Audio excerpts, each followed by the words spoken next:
points donc de Sampras aujourd'hui face à Draper. Sampras qui s'est qualifié en 3-7 et qui a fait preuve, c'est vrai, d'une constance énorme quoi, à ce niveau de la compétition. Non, puis on sent qu'il commence à prendre ses marques du fond de cours. Il prend son temps. Il commence à jouer un petit peu mieux. Et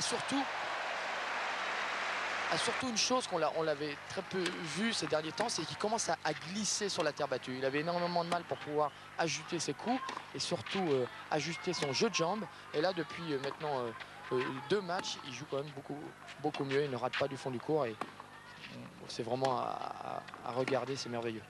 Et bon, c'est vrai, il faut dire que Draper, c'est pas l'un des premiers joueurs du monde. Il est 99e mondial. C'est un Australien, donc a priori pas vraiment familiarisé à la terre battue, mais il est quand même arrivé en 8e. Il est quand même arrivé en 8e, il faut le battre. Et Sampras a très bien joué et a su gérer son avance. Alors ce Sampras-là, puisque c'est l'une des questions aussi que tout le monde se pose ici, vous le voyez favori pour, allez, on va dire pour le titre?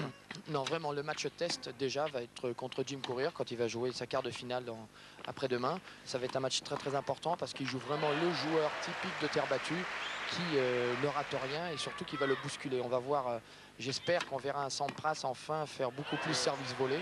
Parce que s'il reste vraiment au fond du cours, il va se faire bousculer et alors là, ça sera difficile pour lui. Et ovation, vous le voyez, pour Sampras à sa sortie du cours. C'est vrai que le public de Roland-Garros, c'est vraiment